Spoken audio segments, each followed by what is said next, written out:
अस्सलामुअलैकुम स्टूडेंट्स, आज हम पढ़ेंगे आपके क्लास 8 का साइंस का चैप्टर नंबर 1 का नर्वस सिस्टम। नर्वस सिस्टम में क्या इन्वॉल्व होते हैं? नर्व्स का काम क्या होता है कि मैसेज ब्रेन तक पहुंचाना और मैसेज जो है ब्रेन से बॉडी तक या पार्ट्स तक पहुंचाना नर्वस सिस्टम होता है। नाउ फर्स्ट टॉपिक इज़, आपके हैंडआउट्स में आपको एज इट इज़ ऐसे ही काम करना है। जहाँ पर डायग्राम रिक्वायर्ड है आपको you have to make the diagram in your interleaf papers. Now first thing is, एक तो पहले आपको ये you should know that what is a voluntary action और दूसरा इनवॉलेंट्री एक्शन। वॉलेंट्री एक्शन क्या होते हैं? जो हम लोग वो एक्शन वो मूवमेंट जो हम अपनी मर्ज़ी से करते हैं, ठीक है। जैसे यहाँ पर लिखा है ब्रेन कैन कंट्रोल कॉन्शियसली, वो सारे वॉलेंट्री एक्शन ब्रेन कंट्रोल करता है। जैसे such as picking a book off the floor और किकिंग द बॉल, ठीक है। जैसे हमें पेंसिल से काम करना है, पेंसिल उठानी है या किसी को टच करना है, तो फिर ये सारे एक्शंस जो हैं हम काम हम अपनी मर्ज़ी से करते हैं उसको वॉलेंट्री एक्शन कहा जाता है। इनवॉलेंट्री एक्शन जिसमें हमारी विल इन्वॉल्व ना हो, कॉन्शियसली हम अपनी मर्ज़ी से नहीं करते। जैसे फॉर एग्जांपल डाइजेशन का प्रोसेस है, स्टमक जो है कंटिन्यूसली जो है मसल्स उसके कॉन्ट्रैक्शन में रहते हैं, तो वो हमारी मर्ज़ी से नहीं होती। जैसे हार्ट है, हर वक्त जो है हार्ट बीटिंग रहती है, तो वो हमारी वो मूवमेंट हमारी मर्ज़ी से नहीं होती। So that we can see that that type of movement we can say that these are involuntary actions which are not done by our will, ठीक है। एक वॉलेंट्री एक्शंस और दूसरा इनवॉलेंट्री एक्शंस। और रिफ्लेक्स एक्शंस, अब reflex action वो होते हैं जैसे ऑटोमेटिक होते हैं। जैसे हम जैसे गर्म चीज़ पर हाथ लगाते हैं तो हमारे बिना सोचे समझे हम लोग वो अपना हाथ हटा देते हैं। जैसे करंट लगता है तो हम बिना सोचे समझे हम वो अपना हाथ जो है उस करंट से हटा देते, अपना बचाव करते हैं। वो action reflex action is involuntary, ये इनवॉलेंट्री में ही आ रहा है, ये हमारी मर्ज़ी से नहीं हो रहा है। इट इज़ अ रैपिड, ये मतलब एक्सटर्नल मतलब मूवमेंट से हो रहा है, लेकिन वो हमारी मर्ज़ी से नहीं हो रहा। जैसे गर्म चीज़ पर हाथ लगाए, हाथ हटा दिया, तो इस किस्म के एक्शंस को रिफ्लेक्स एक्शन कहा जाता है। फॉर एग्जांपल जो है jerking your hand away from a sharp object, मतलब तेज़ चीज़ से अगर आपका हाथ टकरा जाता है तो आप फ़ौरन से हटा देते हैं, तो इस किस्म के एक्शंस को रिफ्लेक्स एक्शंस कहा जाता है। Now you have to concept clear होना चाहिए आप लोगों का, रिफ्लेक्स एक्शन क्या होते हैं, वॉलेंट्री एक्शंस और इनवॉलेंट्री एक्शंस।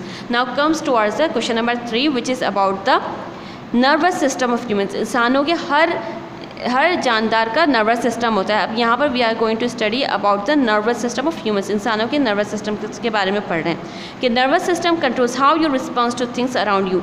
ये सारा जो सिस्टम है नर्व्स का, वो कंट्रोल करता है जो आप रिस्पॉन्स करते हैं, चाहे वो इंटरनल हो या एक्सटर्नल। अब नर्वस सिस्टम में दो पार्ट से कंपोज होता है। नर्वस सिस्टम में पेरिफेरल नर्वस सिस्टम होता है जिसको PNS कहते हैं, और दूसरा सेंट्रल नर्वस सिस्टम होता है।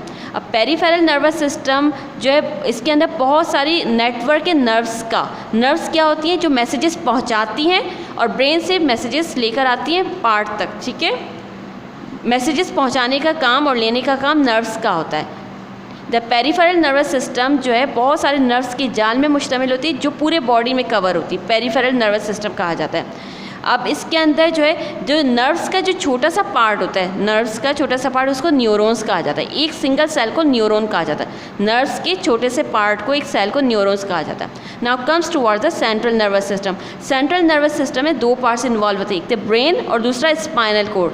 अब when you see the diagram आपको एक मतलब कंसेप्ट क्लियर हो जाएगा। ब्रेन तो आपने देखा होगा, स्पाइनल कोर्ड जो पीछे की तरफ होता है, ठीक है। सेंट्रल नर्वस सिस्टम में दो पार्ट्स होते हैं, ब्रेन और स्पाइनल कोर्ड, ठीक है। अब now comes towards the question number 4। Question number 4 में क्या है कि ये बताएं कि मोटर न्यूरॉन क्या होते हैं। न्यूरॉन मैंने आपसे बताया था ना कि नर्व्स का एक जो सिंगल सेल होता है उसको न्यूरॉन कहा जाता है। न्यूरॉन दो किस्म के होते हैं, एक मोटर न्यूरॉन, दूसरा सेंसरी न्यूरॉन। अब मोटर न्यूरॉन का काम क्या होता है, brain set signals to the motor neurons to your muscles. अब मैसेज को पहुँचाने का काम ब्रेन से मसल्स तक ये काम करता है मोटर न्यूरॉन। और सेंसरी न्यूरॉन ये काम करता है वो सिग्नल्स स्किन से, आई से, टंग से, नोज से या किसी भी बॉडी के पार्ट से ब्रेन तक पहुंचाए, उसको सेंसरी न्यूरॉन कहते हैं। और जो ब्रेन से मसल्स तक पहुंचाए मैसेजेस, उसको वो न्यूरॉन कहलाते हैं मोटर न्यूरॉन। और सेंसरी न्यूरॉन। यू शुड आपका कंसेप्ट क्लियर होना चाहिए कि what is the difference between the motor neuron और सेंसरी न्यूरॉन्स, कि कौन से न्यूरॉन मैसेजेस पहुंचाते हैं ब्रेन तक और कौन से मैसेजेस लेकर आते हैं। Now comes towards the neuron, nerve cell. Neuron मतलब जो नर्व्स का जो एक सिंगल सेल होता है उसको न्यूरॉन कहा जाता है। अब इसकी डायग्राम से आपका कंसेप्ट और भी ज़्यादा क्लियर होगा। नर्व सेल और neuron has a cell body, इसका स्ट्रक्चर इस तरीके से होता है एक न्यूरॉन का, ठीक है। अब बीच में जो है न्यूक्लियस होता है, राउंडेड स्ट्रक्चर, उसको न्यूक्लियस कहा जाता है। उस साइड में साइटोप्लाज्म होता है जो फ्लूइड कहलाते हैं। अब जो है the cell body has branch projections. अब इस सेल बॉडी की ब्रांच प्रोजेक्शन होती है जिसको डेंड्राइट्स कहा जाता है। यहाँ पर देखिए ब्रांच मतलब जिसकी शाखें निकली होती हैं उसको वो पोर्शन कहलाता है डेंड्राइट्स। और डेंड्राइट्स आर शॉर्ट ब्रांच, और ये डेंड्राइट्स जो है शॉर्ट ब्रांच होती है, छोटी छोटी ब्रांचेस होती हैं। और ये जो न्यूरॉन्स है ना, नर्वस सिस्टम, ये पूरी बॉडी में फैला होता है ताकि हर पार्ट से जो है मैसेजेस ब्रेन तक पहुँचाया जा सके। अब ठीक है, डेंड्राइट्स जो शॉर्ट ब्रांच होते हैं, छोटी छोटी ब्रांचेस होती है, जबकि एक्सॉन्स ये कहलाता है, ये पार्ट कहलाता है एक्सॉन्स, वो बहुत सारी मतलब लॉन्ग ब्रांच है और इसके बहुत सारे प्रोजेक्शंस होते हैं। यहाँ पर देखिए, now comes towards the sensitivity. अब क्वेश्चन नंबर 1 में आप देख ली कि सेंसिटिविटी क्या होता है। अब स्टिमुलस, सबसे पहले स्टिमुलस क्या होता है? स्टिमुलस वो होता है कि कोई भी चेंजेस, चाहे वो एक्सटर्नल हो, हमारी बॉडी के बाहर हो, या इंटरनल हो चेंजेस, वो जो इस चेंजेस से हमारी उस चेंजेस से हमारी बॉडी की एक्टिविटी में चेंज आए, change in the activity of the whole और पार्ट ऑफ द ऑर्गेनिजम्स, हमारी बॉडी में चेंज आए एक्सटर्नल या इंटरनल कंडीशंस के चेंजेस होने की वजह से, वो स्टिमुलस कहलाता है। अब रिस्पॉन्स क्या होता है? कोई भी चेंजेस की वजह से अगर ऑर्गेनिज्म कोई रिस्पॉन्स देता है तो उसको रिस्पॉन्स कहलाता है। इस term use for the change in activity, organisms की कोई एक्टिविटी में चेंजेस आना उसको रिस्पॉन्स कहलाते हैं।